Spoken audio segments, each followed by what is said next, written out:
All right, welcome back to another student success interview from the remote Savage Access. And today we have actually one of my longest running students and also a great friend of mine as well. Here is Ethan, who is calling in. Whereabouts are you calling in from? Well, currently, thank you again for having me, brother. I'm currently in Antigua, Guatemala, and then I'll be going out to what's called Lake Atitlan. It's a famous lake out here. I'll go back and forth between there. But yes, I have been living in Guatemala 2 months now. I used to live here a couple of years ago, and I came back, and I'll be here indefinitely once again. So good to have me, man. Good, man. That's awesome. Well, you already live in a complete remote-based lifestyle as well. So, like, let's just kind of get started from the top then. Like, what were you doing when you first joined the remote sales one-on-one community, like the free one on school? Good question, man. So I first joined when you first opened it up, and I was in my second remote sales gig, which I still currently have as well. I was visiting family back in Vancouver, British Columbia, Canada. And at that time, I have the same job. And then from there, you and the group is forcing me or helping me push myself to get from that closing or getting from setting, having been a sending manager as well, and to eventually being closing. And so I was visiting family, found it, you sent it over to me. I said, yeah, I'm jumping right on. Let's go, bro. Love it, man. I love it. So take me through a little bit of that remote journey then, because you already mentioned that you're on your second remote gig from when you first joined the remote sales one-on-one. You also mentioned that you're a setting manager too. What's a little bit of your background in remote sales then? That's a great question. So technically, I started remote or online working when I had my own business back in 2020, 2021. So I have half a decade in the fitness industry, being a personal trainer, a fitness nutrition specialist, and a group fitness instructor there. So I invested in my first mentor back then, almost about 6 years ago. And so I still technically had my own remote business online, even though I was locked down in our beautiful country of Canada at that time. So I wasn't remote because I wasn't allowed to leave that country, but I had an online business there. So that was my first real experience doing an online work, an online business. That being said, the first time that I really went with remote sales is when we met around March, I think it was 15th, 16th of 2022 out in Puerto Escondido. And so I was writing my book at that time. I had a Vancouver Grizzlies hat on, and you're just like, why do you have that hat on? And then we're here now then. And so fast forward to about October 2022 when we were out in Guadalajara, Mexico together, and you saw how crazy and insane I can be. But that also translates to the work ethic I have. And you said, you know what, I can take a chance on this kid. And so thankfully to you and your contacts as well, that's when I got my first actual setting gig with our previous client. And so I started that the 5th of November 2022, and that lasted until the 26th. No, it was the 6th of February earlier this year. And so I worked with that client for around 2.5 or so years and went from setting to the setting manager of that team. We had anywhere from 4 to 12 setters underneath me in 13 months.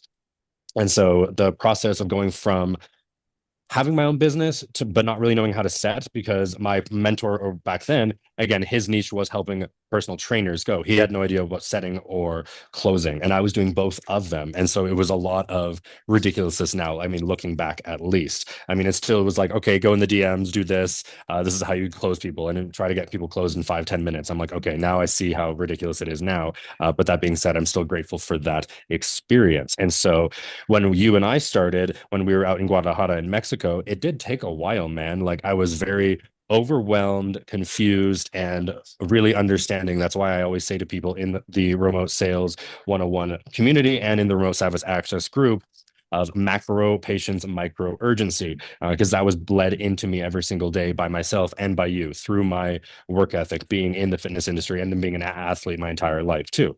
And so, yeah, there were many days where I was like, man, what am I doing here? And you're just like, no, you're good, bro. Like, of course, I had to take a couple days sometimes where I was just like, what's going on here? But eventually, yeah, I got a close within, I think it was the first 3.5 weeks. I remember like the first 6 calls that we had an Albanian that just hung up on us. That was my very first closing call. And then like we just got angry, but it was like, on to the next. And then eventually got like a 5K PIF from a dude out in New Jersey. But then the next dude from New Jersey the other day was like, oh, I got to call my wife, and then blocked us. And then that was a part of it there. But eventually, after again 13 or so months, I was able to, with the grace of our and the confidence of our previous client, run the setting team. And so for the around just over 2 years working for that client, I did over $1 million in sales. That's amazing, dude. Well, that's what I was gonna just ask. Like, what was some of the best numbers, say, like commission wise, during that time on that previous offer for you to jump on and end up becoming a setting manager, commission wise first, and you can even delve into a bit of the revenue as well. So that's the biggest thing too, because there's a lot of things that we can control and the things that we cannot control. Well, then why are we worrying about them, right? And so we did around 150K cash in August of 24 last year, and that was over 5 figures for myself personally. Yes, and so that was contracted, not collected, and so then the averaging was around like 88K, anywhere from 88K to about 115K. And again, there were some months then where it was lower months, or again, maybe Stripe wasn't working, or the banks were trying to not let us do our jobs. But again, that's something that we can't control, and so then we were doing around 50 to 80 K in MRR there. But for me personally, yeah, 5 figures a month living out in Mexico. I remember 2 days we were out living in Puerto Vallarta. We had 9 closes in 2 days, which equated to 4 hours of working time. And I personally collected, not just contracted, I collected a Mexican's average salary, yearly salary, in 4 hours of work. We live while living in Mexico. And that was really the energy that we had, and we flowed with each other and just rode that wave, was unbelievable, and it's why this is so much fun. And then again, of course, there's other days, like again, you had 9 out of, I think it was 11 calls closed, which is insane numbers, and that's why you're a savage as well. And those 2 others, they just hung up on us, and they could have been closed, but they just went into their avoidant attachment styles there, but we can't control that, right? And so Oh, I love it, man.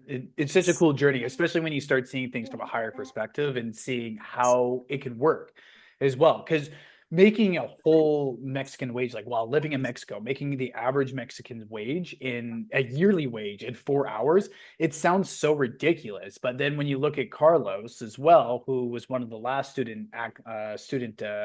Savage Access interviews, he made a monthly doctor's salary in Guatemala in his first day on his new gig. He actually made more than that because he had a new close come in very recently from that first day of work too, from a follow-up just recently. But it's so cool just to be able to kind of see like, hey, where can this go? Where can this take you? And it's all strictly either through your phone, through your laptop, and you can do it from anywhere in the world, which is just absolutely insane to kind of see. And making over $1 million in setting sales, both as a manager as well as your own setting too. That is crazy. And also making well over around $150,000 a month. I think for that client, when they mentioned it's roughly around 85% cash collected. So you could do the math on that. So $150,000 contracted, 85% cash collected. That's still around 130. That's 135 cash in a single month, which is pretty insane when you see where you got started. Because I got to see where you got started from, and just like being worried, just in trying to answer all these different questions. I'm like, hey, brother, sometimes you just got to chill, relax, and guess what? That energy, that vibe, that goes into your setting. It goes into your work, so that it's so much easier for you at the end of the day too, to be able to make sales and make closes too, right? that's really well said. I remember a moment after we went to the gym, and that's kind of when you saw just like how savage I can be too, because of my background in the fitness industry. And you're like, wow, okay, like that was a crazy workout. I feel great, but we were also dead. And then after that night, I was like, wow, I did a really good job today.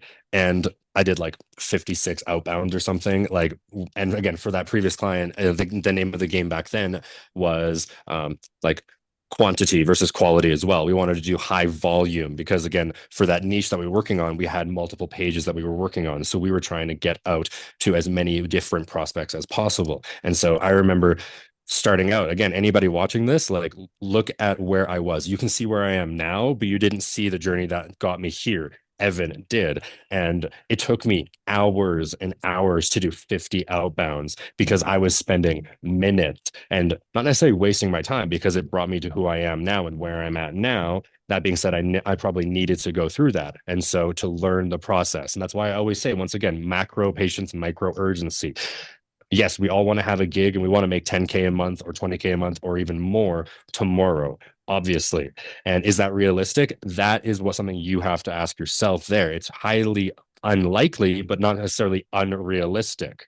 And so it's all about believing in yourself, being open enough to listen to criticism and constructive feedback and seeing where it is because people aren't attacking you as a person. Like that hurt me a lot too because our previous client was amazing, dude. Like I can't really say like that many bad things about the guy because he was so good at motivating and pushing things down. I remember when I first started too, I came off a call with him and I was like, yo, dude, like, is this guy kind of like, is he being mean? And you're like, no, that's just how he is. And he sees the vision in you as well. And I'm like, oh, okay. Like it was just a complete different mindset shift as well. Like it can be cold and cutthroat, but that's why we love sales because we believe in ourselves. We believe in the products that we're selling. We believe in our abilities to be able to get from A to B or A to Z, whatever you want there. And it is tough. That's the thing. Like when people see our lives, they see how it is. They're like, oh, wow, you must be like loving it. I'm like, yes, we do. You also don't see the hard work and the frustration that definitely comes up as well. Like, I'm not going to just say that it's all sunshine and rainbows, obviously. Like, there are definitely really frustrating things that comes with this lifestyle and with this niche and industry. That being said, I wouldn't change it. If I wanted to change it, I would.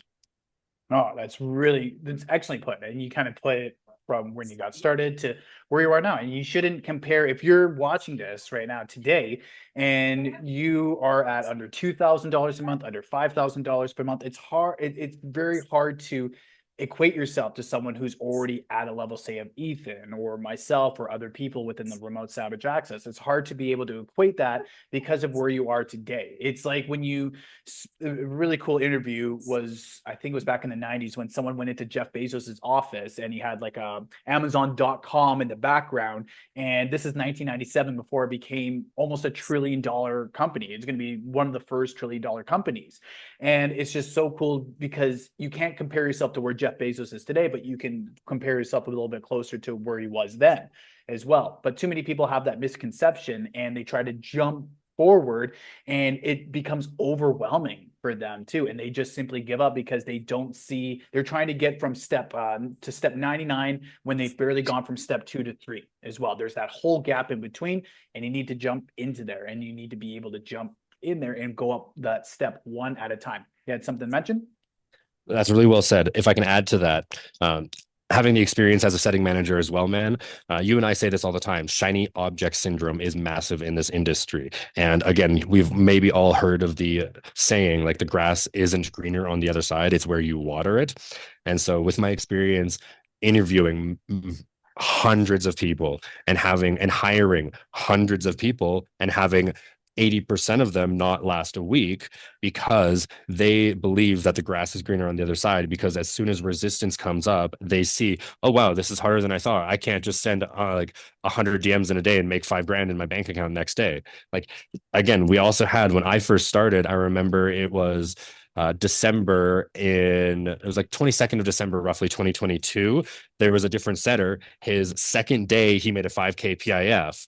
And his fourth day, he was literally screaming at all of us asking what the hell's going on, like why aren't we making 10 grand a month right now? And it wasn't necessarily luck, but he got a hot lead like in the inbounds or outbounds, sorry, and then they ended up closing as a 5K PIF for our previous client. But then after that he ended up not lasting 2 weeks because he thought it was going to be every other day. Oh, I only have to send 6 messages and I get a 5K close, which equates to 500. Well, at the time it was a 10% commission, so that'd be like $500 commission. And right off that, he thought he could work an hour a day and make $500 a day. Like, and so expectations, like we don't necessarily want to have expectations because it's, for me, it's all about grounding yourself in one, the gratitude to be able to do this, and then two, believing in yourself. Really, I like agree, that, man. and if you don't have that, like then what are you doing? Like, and so, but here's the one hard thing that I will mention as well, because I've gone through it too. And so I currently am working on 2 offers, and I also had 2 other offers last month. That being said, we got onboarded because I work with the guy that I'm contracted with right now in his agency. those two other jobs, we literally onboarded, and then he was like the next day or like an hour or so later, he's like, "Oh no, it's not worth it. We're not doing it." And so it is tough, and I'm still learning it myself as well, guys, is when to jump ship and when to keep going. And I've said this before in the school community, guys, go back and look at my posts like mentioning this and explaining this, because you don't want to just start an offer, see some resistance, or see some, let's say, yellow flags or orange flags. They may not necessarily be red flags. And that might just be your resistance within you because maybe you're afraid of success or something. But then it's the recognition of being able to actually find out, oh, this offer is not worth my time. And that's really hard. And that's why I always recommend to people, especially starting out, especially with Evan's experience and knowledge, and then mine as well, like stick with offers at least a month, 2 months, 3 months. Like you don't want to just keep going from offer to offer to offer, because many of the previous setters that I have hired and then they quit because they thought they would do something better, they still don't have that 5K a month, 7K a month, 10K a month that they wanted. Like, and so it is challenging. And I don't necessarily have a straight answer for that, guys. So that being said, you learn with the experience because it is tough. An offer might look amazing because their monthly MRR is, let's say, 250K a month. Their top setters making 8.6K a month, and like their HTO is, let's say, like 11.2K or something roughly, and then they have sales every other day. It looks great, but then you get into it and you don't realize that it's not as good. But you don't know that right away. It's really hard to find out, and so that's why I always say stick it out. And if you're always really unsure, that's why we're here. That's why we're here. We can always have it and ask. But I always say, just bet on yourself. I love that, bro. I love it 100%. So with that being mentioned as well, like why the remote Savage Access then? Since it is through a paywall to join the remote Savage Access versus the remote sales one-on-one community, why the remote Savage Access versus say just staying into the remote sales one-on-one community? Like what was some of the difference, and why did you really want to be a member of the Savage Access? Well, first, you picked the name really well, but considering like Savage is a big part of my mentality and stuff because of David Goggins himself being a big mentor or inspiration in my life as well, especially going back to my fitness days there. The content that you have in the school community is unreal. And again, I'm really blessed to be able to be mentored personally by you and for all of these years and have you as a good friend of mine as well in my life. Outside of that, the ability to have access to me and yours, like WhatsApp, not necessarily personally or privately, but within a community and within a community of people that are willing to invest in themselves even a little bit to go beyond there. Like the content that you have in the school community is unreal, and people can go through that. And hey, if somebody is legitimately down to their last few dollars and are genuinely on the line of poverty or going paycheck to paycheck, especially with how the rising cost of where we live, for example, is, I understand that. Like, and that being said, we've gone through this because we know what the ROI of investing in ourselves is. A lot of people don't, man. And that's, I totally understand it too, because I had that hesitancy as well before we started as well, years and years and years ago. So why is it worth it? Because I had this as well when I was a personal trainer. I'll use this maybe as an analogy too, because I had to learn this the hard way too. Giving out free content is great up until a certain point, but then giving out free programs, people will not, it will almost trigger their laziness even more, especially with somebody who's overweight. And so if we want to take it back to here, the content that you have is unreal. Having more behind a paywall, it literally shows your inner warrior yourself that you are committed to investing in yourself and you're having your future self thank you for the work that you are doing right now. And that is why investing in a mentor, investing in yourself is so crucial, and why most quote unquote successful people or people making the type of money that we want to and that we are doing have done it before in the past. Again, I have a language background too. I paid $4,000 for my Japanese mentor, my second Japanese mentor. I think that was 2023 when we were living in Playa del Carmen. The years have gotten mixed up now, man. Like I've been doing this for almost over 6 years now, which is ridiculous to think about as well, being remote for like over half a decade. I'm so blessed. I know that as well.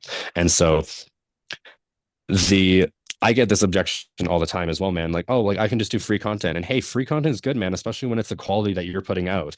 That being said, the inner warrior doesn't know the difference. Like, and your inner warrior, and you need to be able to realize that, hey, like having a community of people that have literally put their hard-earned dollars into themselves to be able to have a community.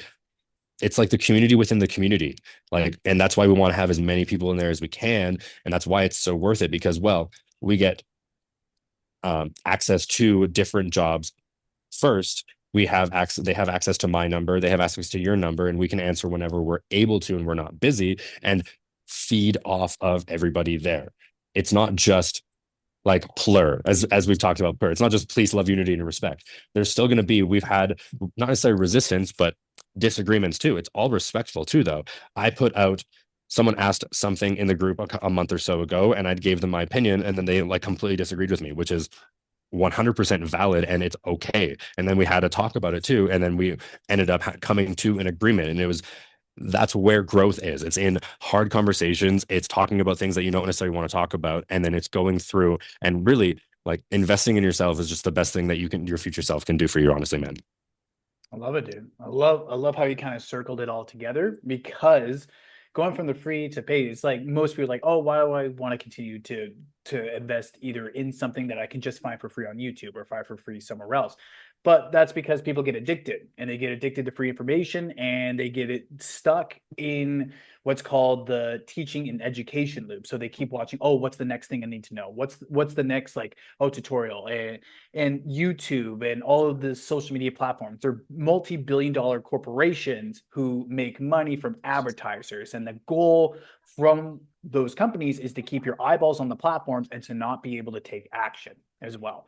So yeah, that's such a great way to put it because you kind of stop that addiction dead in its set. And then when you invest in yourself, you have skin in the game as well. That was when I ended up also really going on an upward trajectory is when, hey, you know what? I want to have more skin in the game. If I have more skin in the game, I have more to risk, I have more to lose, but at the same time, I have more to gain as well. And of course, there's mistakes that I've made, other people have made whenever they've invested in themselves or into something that like may have worked or may have not worked. Like I've lost like $15,000-$20,000 of my own money in different scams or bad mentors or something that overpromised and underdelivered as well. It happens, but in order for you to be able to, I always love this, and I think Iman Gaji taught me this was in order for you to make $10,000, you need to lose $1,000 first. In order to you to get to $100,000, you need to lose $10,000. In order to you to get to over a million, you need to lose upwards of over $100,000 as well.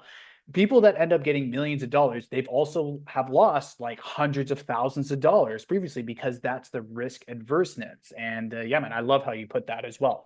And dude, like I appreciate your time as well. You're working, you're starting a brand new offer too. Just one more little piece, and that's advice for those who were in your position, especially when you just got started. Like, what would you tell yourself today if you were to go back in time and see yourself when you first got started working online remotely?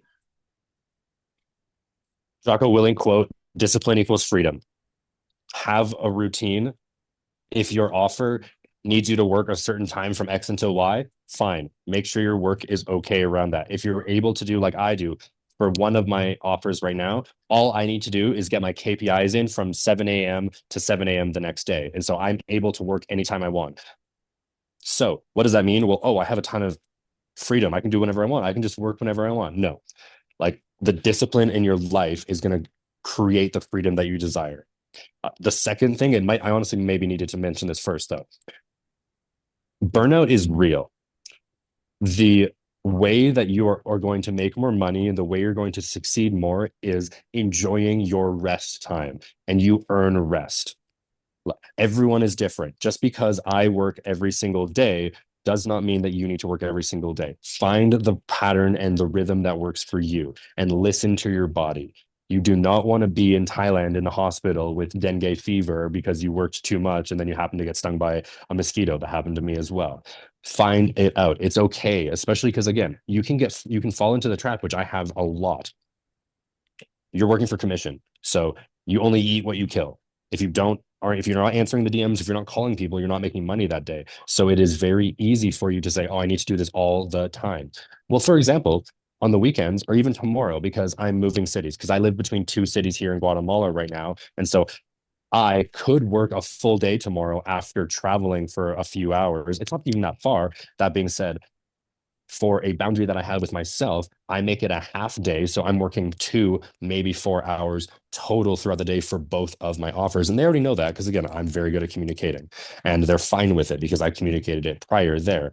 And so like you earn your rest, and your rest is really going to help you propel yourself there. You need to make sure that you're healthy there as well. The other thing I could probably mention as well, be open, like really listen to the people like yourself, like me, and then others if you have other mentors or people that have been there. Be open to it, but also like ask every question. I don't care if you have a stupid question. I might make fun of you a little bit, but I'll still answer it. Like we need that inner curiosity to come out all the time, because if you're afraid to say something, well, you're not going to grow from that. You're going to grow through the uh, that feeling of uneasiness because you're like, oh, maybe this is a dumb question. Just ask everything that you can. Have a routine and make sure, especially when you're starting a new offer, make sure you have a system in place where you can categorize and follow a flow. Get into a flow state. Go through, if you're not on level 4 yet, go through the training that I've provided on the School Community. I'll have a little tidbit there. But basically, how your offer works and how you're going to make money is, well, how do you make money? You want closes. How do you do that? Well, if you're in the DMs, for example, you need to make sure that you don't forget like a hot lead because you just forgot to find him in the DMs, or maybe you're using ManyChat or Como or a different type of CRM. Or you're just writing stuff down. Make sure everything's in order and take the time for that as well. Be patient. Be patient. Every single day, just because you started an offer today doesn't mean that you are deserving of $5,000 tomorrow. It does not mean that you're deserving of $10,000 the next day. Like what you put out is what you get in as well. It's very similar to the gym. I can hit a PR, like a personal record of mine, because my body is telling me that I am capable and strong enough to do that. There are times, of course, where it's frustrating, where the banks don't want us to like do our jobs, or a client closes, but then he like gets scared and runs away. Those things we can't control. But that being said, sales is very similar. Like the work you put out is what you're going to get back more or less in commissions, 95% of the time there. I think that's a pretty good stopping point there, man. What do you think? Yeah, that was pretty good. I like that, man, especially with that advice to your younger self and putting in the work, working consistently as well. That is something that's kind of what the embodiment is. Like, not everyone is going to be cycled like you and me. Not everyone's going to be working 7 days a week all the time, but that's just what we do. Some people want that remote based lifestyle because they want to do, hey, I want to work a few hours at the beach, chill out for a day, and then work a few hours later. Like, that's absolutely cool too, working 5 days a week as well. But brother, like, that was super value packed. I appreciate your time as well today. That was another student success interview, and this one is with Ethan from the Remote Savage Access. Yeah, man, like he's done over $10,000 months. He has closed himself like $150,000 over the phone too, all through setting, which is absolutely insane. I don't think he could have imagined that like just 3-4 years ago, being able to do that. But yeah, Ethan, like I appreciate you coming on today, and dude, enjoy the new travel day for tomorrow, because you're going back over to the lake, right? Correct. However long I want to. I always go between the lake here and then the city of Intuba is here. They're both my homes. I love this place. And so I'm very grateful that you can do that. So thanks for the time, man. I appreciate you as well. You are an embodiment of the remote savage access, bro. Literally already living the remote dream, get to travel wherever you want. And also, dude, at the same time, you also, when you came and visited me out in Oak Bay over on the island for a little bit, you literally was like, you know what, I'm just going to book a trip over to Guatemala. And you did it with 3-4 days worth of notice as well, too. And that's what it's all about. That's literally what it's all about. So I appreciate your time today, brother. Enjoy the ride over tomorrow. All right. Take care, brother. We'll talk soon. Thanks again.